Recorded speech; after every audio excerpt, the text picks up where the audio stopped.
Hi, I thought I'd get the chance to show you how a digital painting is constructed on this occasion. I'm going to be doing a graphic of my partner Katrina there in the top left. She looks lovely. It's going to be a fairly traditional type painting. We're called alternative art and design, but on this occasion I'm going to do a sort of straight painting, sort of something that's attractive to a general public, basically. What I'm going to do is I've got lines over the graphic. I'm going to transfer them onto the paper using a virtual pencil, doing it freehand. I've got a virtual ruler, but you can't quite see. I've got a bit of a crowd in tonight, if you can probably hear in the background. I thought this would be a bit boring for you, so I thought I'd play some music. Alternative look to Katrina there. That's what she looks like in her spare time. But I didn't want to scare you with anything too alternative on this occasion, so I thought I'd do a straight painting, so we'll get back to the straight graphic. So I'm getting the vertical lines on there with the mouse, and then get the horizontal lines. I've got a funny crowd in tonight. I hope they behave themselves. So we'll get our horizontal lines on. This is a very traditional way of transferring images. I mean, I could trace it, but I like doing things. Do you mind keeping the noise down, please? I'm trying to work over you. Just keep it down a little bit. Thank you.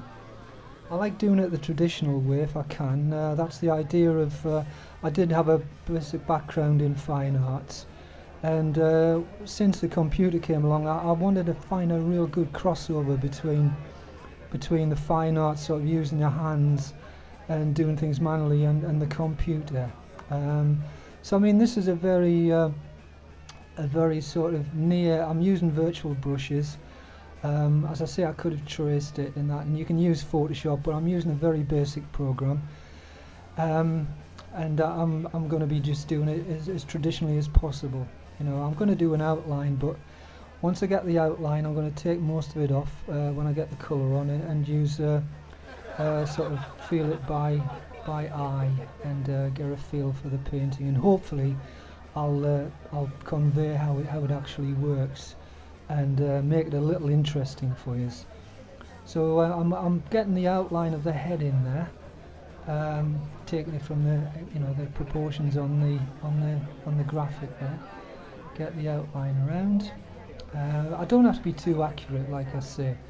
I just want to get there's the hairline, and don't want to be too accurate, because once I start, I just want to get an idea where the dark and the light, the shades and the colour changes occur. So when I get my brushes on, I've got a rough idea of actually how the shape is. So it gives me a good start anyway. This is basic, just the sketch. I'll be doing the backgrounds next week. Oh God, here they come again. Excuse me, can you keep the noise down a bit, please? Can you keep the noise down? Thank you. John, please take them out. Right. God, that was a mistake getting this lot in. Anyway, as you see, I'm getting the basics down.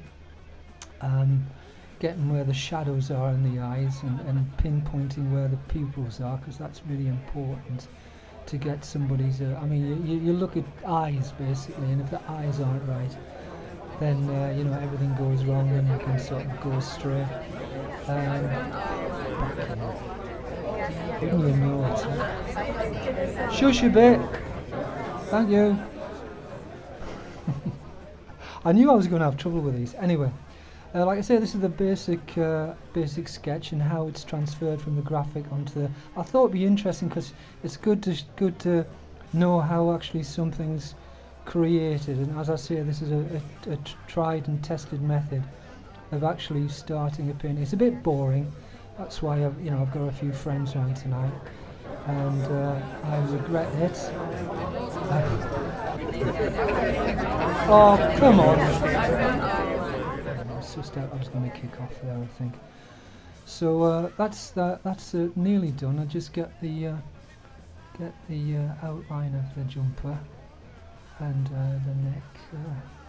So that's nearly it. I'll just get to elevate the hair up a bit. Just get the get a few details so I don't have to clot about later on when I get the colour on. I'll be using sort of watercolour for females and oils usually for the male because it's stronger. You know, watercolours are a lot softer on the features. We don't want Katrina looking like a rough person. So I hope you've enjoyed it anyway.